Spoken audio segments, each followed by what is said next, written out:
All right, so this video is just started with all right, so I noticed that. But this video is about INFJs, and for some reason, every introvert feeler wants to be a INFJ. At least the ones I've met and talked to. Not I say every, but a lot of them think they're INFJs, and we got to keep in mind that INFJs are 1.5% of the population. 1.5. So if you get, okay, I don't need to explain this, but I'm going to explain this anyway. If you get 200 people, okay, so you get 200 people in a situation and a room, only 3 of those people are going to be INFJs. Okay, that's it. So that's how rare they are. Just to put that in perspective for you, is 3 of those people are going to be INFJs. All right, so they're very, very, very, very, very rare, and it's very uncommon to come across an INFJ. So when I hear people say I have a bunch of INFJ friends, I'm thinking, wow, where are you fishing them out of? Or if you say you're an INFJ, I am naturally going to be very skeptical at first because I know how rare they are. NJs in general, I'm skeptical. When anybody says they're an NJ, I'm going to question naturally because they are a rare type. Not that I'm prideful of NJs over any other type. It's just I know they're rare, and I know that there's a lot of inferiority issues that people have when they are not NJs, and especially NPs.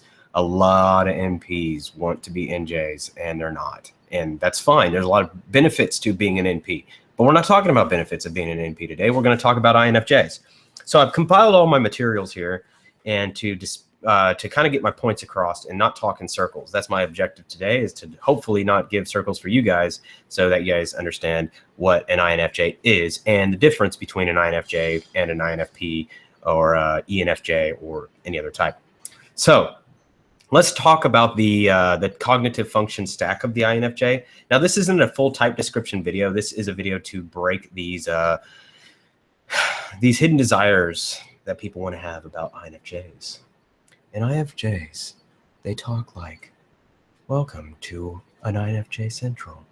No, seriously though, let's talk about INFJs. So they have a profound gift for intuitively understanding meanings in human relationships. That's their prime focus. So in their cognitive stack, their dominant function is introverted intuition, very similar to INTJ. So this is very similar. Their internal world is very similar, except their focus in that internal world is on human meaning and relationships, whereas INTJs are focused on logical systems and that kind of thing. So let's look at this from a different perspective here. A INFP and INFJ share none of the same functions. None of the same functions. Okay, so they shouldn't look very similar at all. On the surface. So if you're confused between INFP and INFJ, you shouldn't be. All right, so a INFJ leads with dominant introverted intuition. So their primary focus is integrating ideas. They're looking at ideas. Their focus is on ideas. That's what they're most interested in, is ideas. Much like the INFP video I talked about, where the INFPs are focused on those human values. The INFJ is focused on ideas before everything else. That's their prominent natural orientation. Now, that's what they're going to pursue. Okay. So when they get into the world of people, okay, they are looking to expand ideas, use in the sense of using people, and not using it in the negative way, like I'm going to use this person to get this benefit, but in using people to further explore those ideas and to further confound the purpose of the universe. And it's done through gathering information around people or talking to people. And this can be outwardly expressed as them being very helpful and sensitive and compassionate, empathetic. Not that they're not, but that extroverted feeling, which is their second function, is a tool for them to gain further understanding. And that's where the primary focus is. So INFJs can appear very extroverted because that extroverted feeling is high in their cognitive stack, and that's what the world sees. So if you're mixed up, the only people that should really be mixed up between INFJ and are ENFJs, because they can look very similar. Except INFJs have a different focus, and that's where you're going to see a little bit difference in the INFJ with the ENFJ. The INFJ is probably going to project more of a mysterious feel. Not necessarily the case in all cases, but they're typically more quietly supporting, and you're going to see a little more patience from the INFJ naturally. That patience is going to come up a little more frequently, because again, they're looking at getting more understanding versus actually executing and moving things in the direction of FE. So they're going to have a little more patience with gathering information. Remember, they are a perceiver first. Even though Myers-Briggs puts the J as how their orientation or attitude toward the extroverted world is, or the external world, as their letter as a J, they prefer perception. So they're going to be more information collectors first before they are actually judgers. And only the extroverted world sees that judgment function in the sense of FE. But remember that the INFJ is a perceiver first, whereas the INFP is a judger first. Whoa, that's weird. The INFP wants to further explore their values. The INFJ wants to further explore their understanding of the world itself. The INFP uses their intuition as a tool to further explore human values, whereas the INFJ is looking to interpret the meaning of human potential, interpret that meaning, and then implement that meaning into society to further make that vision that they have successful. And whereas an INFP may feel a little lost in the world, the INFJ can feel detached from the world, as in they may not feel like they're a part of it, or they're experiencing a different realm of consciousness, or they feel like they're in a matrix or an illusory reality or something that they don't feel attached to. Whereas the INFP may feel a little more alien in the sense of that they are in the world, but they don't know exactly how they fit in, or they don't feel like they don't feel like anybody else is like them, or anybody else sees the world like they do. Whereas the INFJ is not even focused on the external world and their intuitive insights. They're focused on their internal world with their intuitive insights. The INFJ seeks purpose and meaning above all things. And typically their visions are aligned to humanistic orientation, where the INFP doesn't particularly always have a vision. The INFP is more interested in exploring those values and coming to a level of deep human understanding. The INFJ is looking to come to a level of a deep visionary understanding of the entire system, how everything works, the entire reality. So when you hear all-encompassing statements, it may be coming from the INFJ's deeper side. Just like if you hear a value statement from an INFP, it's coming from the INFP's deeper side. They both have very deep sides. So FI is a very deep function, just like NI is. It's just a different type of function.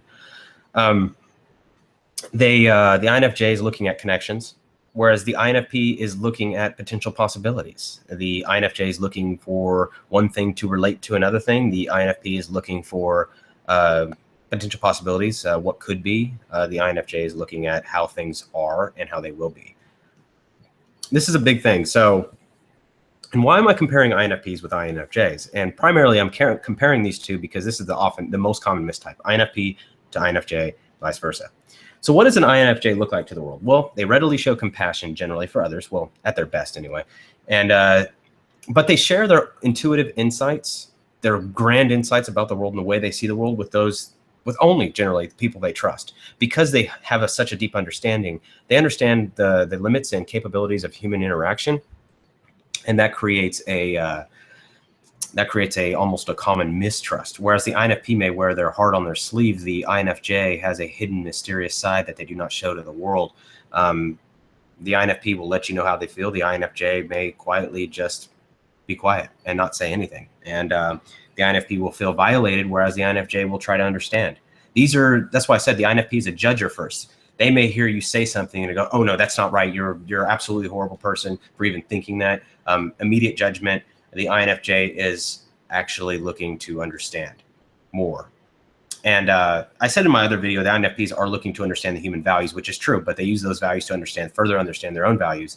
And the INFP uses that introverted feeling to make judgments. They compare values. The INFJ is just absorbing information for a full understanding. They may look at all the information involved and then come to a conclusion. So they keep this trust that they have very close to heart, and it's an important part of who they are. The introverted intuition is who they attach themselves to, what they really are, their insights. So people can find a INFJ very difficult to know, whereas an INFP, they may feel like this person is overly emotional, which is a bias, obviously, which I've explained in my other video, which INFPs are not these emotional, sappy pieces of crap, which is that video somewhere on my channel you can see later. But and so when they try to communicate this internal sense of knowledge, they often express it very metaphorically, because the INFJ looks at patterns, and they may express things in metaphors. They can seem mystical in this case, and the INFP is not going to sound nearly as mystical. And this sounds very vague, but the INFP is going to sound almost judgmental, right and wrong, good and bad, and that's not right, or that is right, and that doesn't jive with me. Whereas the INFJ may say that your example reminds me of a time of this, or your example could be like this, or they're looking to understand, and generally they're going to ask a lot of questions to understand your perspective, where the INFP may jump to a conclusion a little quicker. Okay, so INFJs, one thing, personal observation about INFJs is once they make a decision, they about somebody, it's very hard to reverse. And much like an INFP, once you cross that FI, they write you off. This is very common in INFJs too, but in a different way. They don't feel like you've crossed their values. They feel like you, almost like you're a detriment to society, and they don't want anything to do with you. The INFP is willing to compromise in the sense of not their own values, but to try to understand by using extroverted intuition to try to understand why you think or feel the way you do, even though it's really jacked up. The INFJ gathers enough information and then makes one final swift judgment, and it's done. That is a very straight observation from me. It's not necessarily true. That is what I've observed in these two types in my experience. Not that I've seen a lot of INFJs, as they are a very rare and unique type. They're usually pretty reserved, but they don't hesitate to assert themselves when they feel something has been violated or you have crossed those internal views. And they can be pretty persistent and insistent when they see something a very clear way, much like an INTJ would appear. They can be very self-assured in what they see as an understanding, but generally it's more related to human understanding, whereas the INTJs are more into what is right and wrong in the sense of logic, what is correct, or what is the most rational thing. The NF is looking at very much so the human potential. And that's where what you're going to see differently too between an INFJ and a INFP, and is that the INFJ can appear very, very, very intense. There's a seemingly strong focus with the INFJ. The one thing about NJs that another subjective observation is that NJs will typically look directly at you, whereas extroverted intuitives typically are observing possibilities. They're kind of looking around more often. They're looking at what could be, so they kind of just scan a little more. Maybe eye movement, maybe it'd be looking away, maybe it'd be, but the focus of introverted intuition is just like a laser, and it can stare through your soul. So this is why INFJs can be just as scary as any INTJ in the sense of if you piss them off. So they can be very intense, like I said, and very, very, very individualistic, even though FE is commonly a collective type of thing. The INFJ, if they see things a certain way, which goes against the common collectiveness. Whereas, let me put it this way, the INFJ's insights are more important than what's going on around them to them. To them, the INFJ's insights is the absolute truth, and then the doing the social good is the follow through. The INFJ is willing to compromise present moment values for values of the future. So that is a big, big characteristic of INFJs. Sometimes they can appear a little underdeveloped in ways, just like any other type. And if they haven't developed their intuition, which is very possible, they may be a little more brash in taking in information. Or if the information given does not fit their pictures, they can make very poor decisions. And this is a common thing due to a faulty lifestyle or something that somebody doesn't agree with, or something that they don't agree with, or something that they see. So they can become critical too in this regard. So it's important that the INFJs develop their intuition, which is very possible. So just because it's your dominant function actually doesn't mean that you're good at it, which irritates me when I hear people talk about Myers-Briggs. Is like, oh, I'm good at TE because it's my dominant function. No, you're not. It's not because it's your dominant function. I've met many ESTJs who absolutely suck at TE. I've met many ISTJs who suck at TE. So it doesn't it doesn't have anything to do with that. There's people who are just underdeveloped in certain functions, and those functions need work and they need practice. So when you look at my function series, which I'm working on, I just finished the SE video yesterday, it will specifically tell you some tricks and tips to develop functions effectively. I will get the SI out one soon, then we're going to go into intuition, which I guess everybody's really interested in learning how to do. And yeah, I can jump on that, but I'm not going to. So remember, first and foremost, the INFJ is a visionary. They're a very compassionate visionary, and they interpret that vision and they implement their vision. That's what's most important to them. And center focus is vision, drive, drive, drive.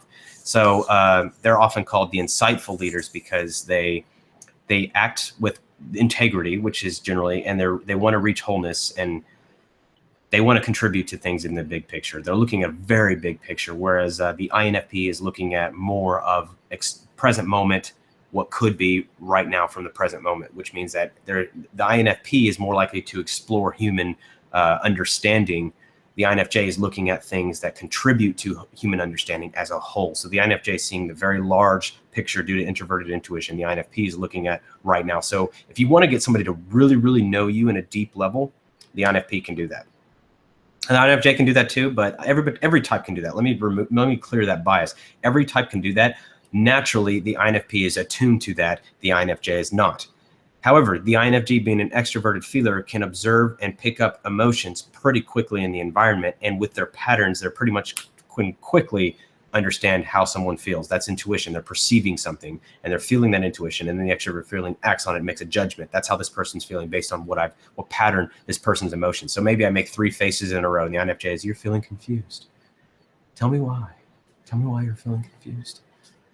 And the INFP is like more exploratory, and they're not so much making a judgment on how you feel, but they're judging the actual situation in the present moment.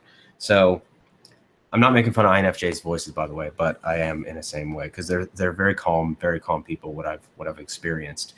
So they're called the insightful leaders by some official Myers-Briggs documentation. The difference between an INFJ and an ENFJ, okay? This is where people can get confused too. Some ENFJs type themselves as INFJs or vice versa. Some INFJs type themselves as ENFJs. Remember, whatever your dominant function is, that's what your focus is like 90% of the time. So an ENFJ is going to be focused on extroverted feeling first. So their insights are a tool to better understand and better improve human potential right now. Okay, now they still have the big picture, but it's what can I do right now? So they're going to be more focused on changing the present moment now. So they're more about acting faster and planning less. They're not so, they still have the same future orientation, but they're not so focused on the future orientation as the INFJ is. So to me, the ENFJ and the INFJ appear a lot more similar than the INFP and the INFJ, because they literally share no functions, as I've said earlier. So the ENFJ may be focused on, they're going to be more focused on that harmony and that interpersonal harmony right now. What's going on right now? What can I do right now? So much like a INTJ and an ENTJ, the ENTJ is more focused on taking action in the moment. The INTJ is more focused on their insights and using action as a further way to explore those insights, whereas the ENTJ uses their insights to further move things forward now. Okay, so same thing with the ENFJ and the INFJ. Okay, the ENFJ is seen as a driver, and the ENFJ is very, very known for this, because the ENFJ is likely, the ENFJ is also a implementer. They are a faster actor typically than the INFJ.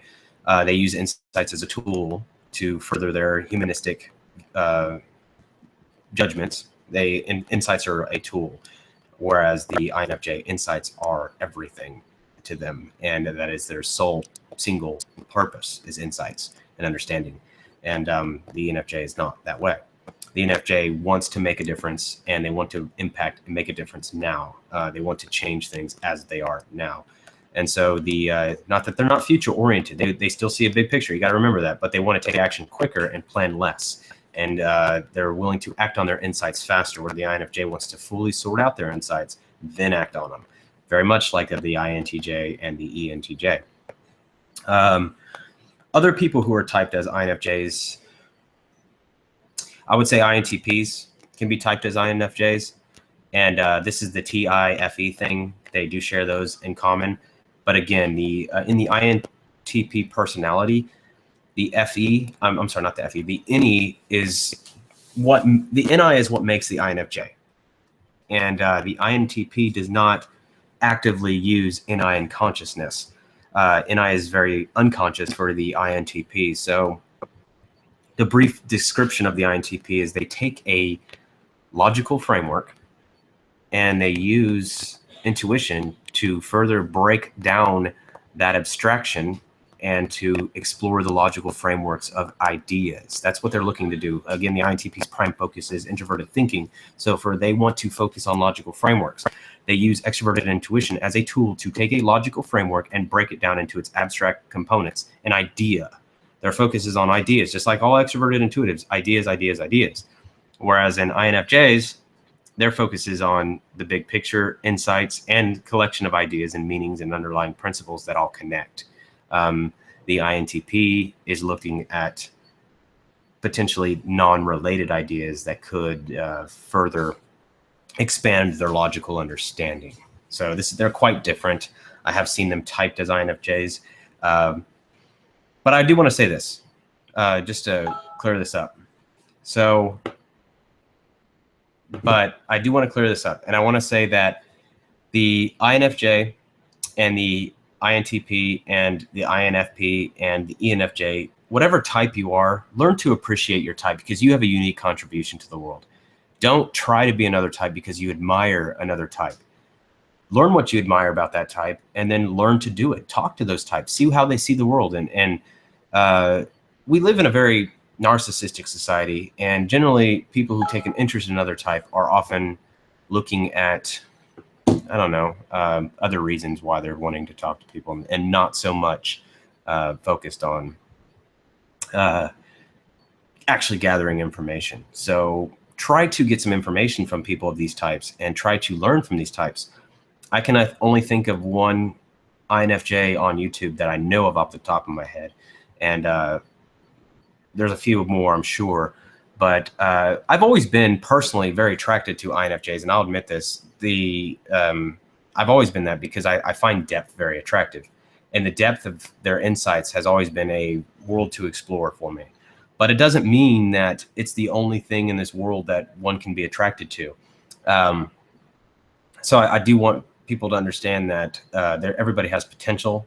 And again, like I've said before, don't rule out types or people just because their type isn't your ideal type.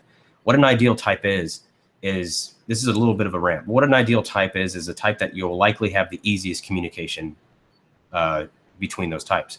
What a rival type is you'll likely have the most difficult communication between those two types. It doesn't mean that you hate each other. It doesn't mean that you won't get along with them. It doesn't mean that you won't be able to be successful in a relationship. All that means is that you'll likely have a lot more communication obstacles between those two types because they're rival types. And with a ideal type, you'll likely have a very successful communication outcome.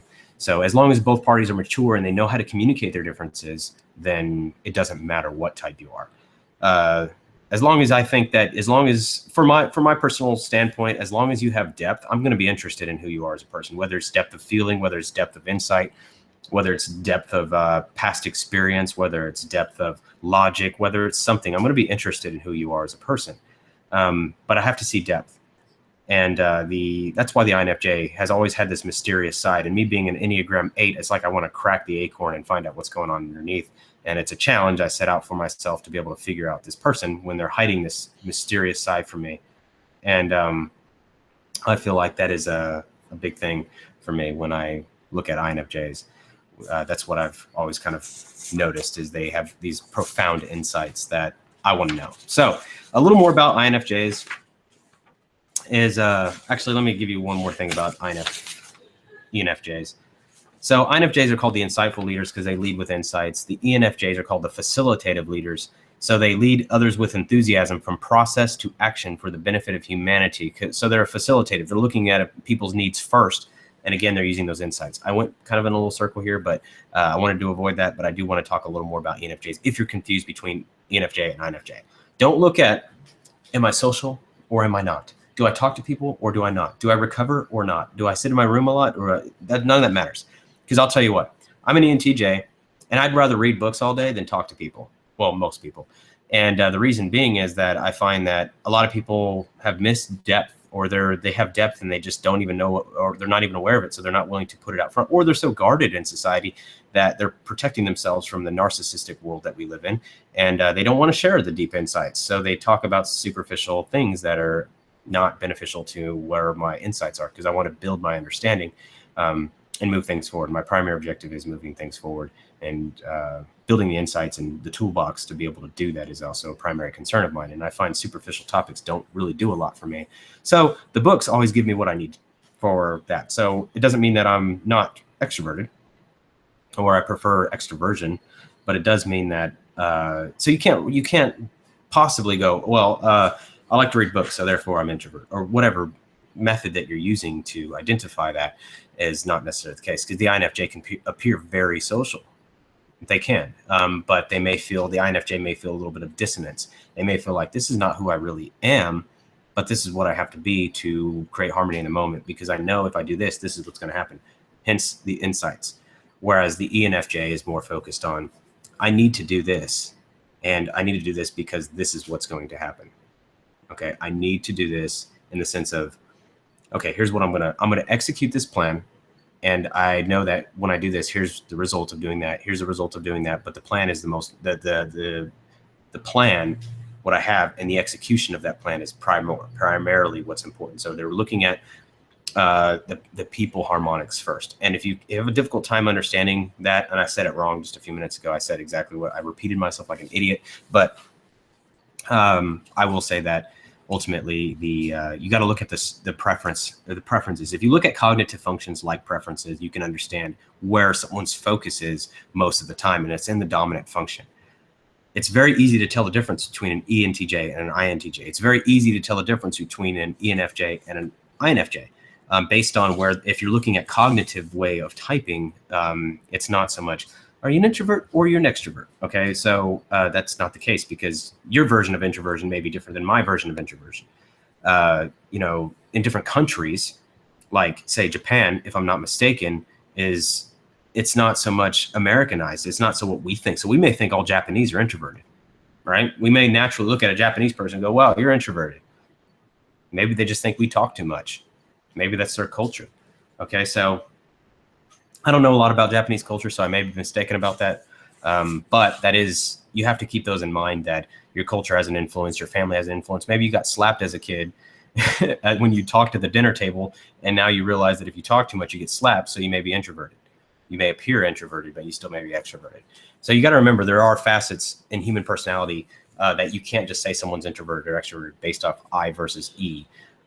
Typically, because there's social extroversion, there's object-oriented extroversion, there's idea extroversion. So you got to remember that if you're a dominant extroverted intuitive, this is a little bit of a rant, like I said, if you're a dominant extroverted intuitive like an ENTP or an ENFP, your primary focus is not on people. Your primary focus is not on the material world, the tangible, concrete world. Your primary focus is on objective ideas and exploring ideas. That's where your primary focus is on exploring ideas that are outside of your own mind, but ideas that you see in reality, or possibilities that are happening right now from stimulus right now. That's what extroverted intuition is. That's where your focus is. Okay, so if you're mixing up the INFP and the INFJ, this is again reiterating what I said earlier, their focus is entirely different, because one's an extroverted intuitive, one's an introverted intuitive. Okay, so that's because that's their dominant function. That's what they're focused on, is looking specifically at that exact thing, is ideas. So intuition is a focus on ideas, whether it's introverted or extroverted, which means if it's introverted, you're focused on subjective impressions of ideas or things gathered from the outside world. Whereas if you're extroverted intuitive, you're focused on ideas outside of yourself and further looking at those ideas. So you generally need a stimulus as an extroverted intuitive to further produce ideas. You could look at a bottle, let's say this little water bottle, as an extrovert. Now, I don't do this very good because I'm not a great extrovert intuitive, but if you look at this bottle and the question is, what can I do with this bottle? Or what could this bottle be, right? That's more accurate. What could this bottle be? What could this bottle become? What will it become? Is more introverted intuitive. Extroverted intuitive is what can it become? What can I do with this? What could I do with this? So you'll find the extroverted intuitive is pretty inventive with those. So their focus is exploring ideas. So look at the INFP. They're interested in exploring ideas related to your interpersonal values to better understand their intrapersonal values. The INFJ is using their extroverted feeling to make you feel more harmonized, to further add to their insights, to what? To contribute more to humanity as they see the big picture. Okay, you have to understand that those top two functions and how they relate to each other, and that's what's going to give you a good understanding of the types. Don't look at, well, I organize my environment, therefore I'm a INFP, or I'm an INFJ. I'm an INFP that likes to organize my environment. And okay, that's not the thing. Everybody can organize their environment. If your mom slaps you and tell you organize your room, you're going to organize your room. It doesn't matter if you're an INFJ or an INFP, unless you really just hate organizing your room. You will just like being slapped more. Then you're probably going to, I'll tell you, I'm an ENTJ. I didn't really care about organizing my room until I was probably 16 years old. And the reason for this is another side note that if you all care, you all can log off if you're tired of watching me share my story here. But as an ENTJ, I didn't organize my room until I was about 16, 17 years old. And I'll tell you why. This was the primary reason. When I was younger, I didn't quite have the intuition to understand what the effect of the environment was on my mindset. Okay. I didn't understand cleanliness and how it affected my mind, and what pattern it had made me feel, and how it affected my mood, and how it affected my ability to think. And so I didn't see a point. It was pointless. What is the point? I can just put something there and put something there and put something there, and I know where everything is. So why do I need to organize to further know where everything is? It almost seemed pointless. But then I realized it helped me clean up my own mind. So when I got older and I had that insight kick in, I'm like, wow, it really does that. And I did studies on it, looked at studies, and I said, wow, that really does make an impact. It really does. There's a lot of people who realize their environment is a reflection of what's going on in your head. And I realized in my youth at 16, 17 years old that my environment was a reflection of what was going on in my head. And I cleaned it up because I wanted it to kind of create this loop effect. So if you can understand that, and understand that you don't want to type yourself based on the P and J that you commonly associate them with, then you can start understanding more about your type and finding what your true type is. And this may be a lifelong journey for you, is identifying your true type. I think working with a professional can definitely help you get your type faster, because we ask the right questions. And that's what it's about, asking the right questions. That's what makes a professional necessary. And don't just get any professional. Anybody who has, oh, look, I got my piece of paper, I'm a certified professional, pick me. No, don't do that, okay? What you do want to do is you want to find someone you trust, is credible, and can ask you the right questions to really dig into your psychology to understand how you naturally prefer your functions. And that's what really it's about. It's not because someone has a piece of paper. Like 50 million people may have a piece of paper or a graduate degree from X school of whatever, school of alchemy or Hogwarts school of wizardry or whatever. And that doesn't mean crap. Well, if you did have a degree from Hogwarts, I would be pretty impressed. Not that I ever read Harry Potter, but I'd be like, where is this school? Because I've never heard of it other than in books. So with that being said, don't trust things at surface level. Someone has a piece of paper or recognition. I'm certified, so therefore I'm knowledgeable. No, that's not the case. Find someone you trust. There's professionals for everybody. Some people may not like my style. Just find someone you trust. And it may be difficult because there's not a lot of certified professionals right now, but there are, in the sense of they are around. And I think there's a database you can look them up, if I'm not 100% mistaken on that. And I think you can look up professionals in your area to get professionally typed. If not, you can look it up on Google and find some locals who are certified and give them a call. Kind of put them through the ringer and see what they know about typing. And if you feel like they're a fit, then go for it. And then you can identify whether you're an INFP or an INFJ, or you are an ENFJ, or you're an INTP, or you are a misguided ESFP and you think you are an INFJ. Whatever it is, figure it out. Anyway, best of luck. Hope you all are having a good day, and hopefully I won't post a million other videos this week. Talk to you later.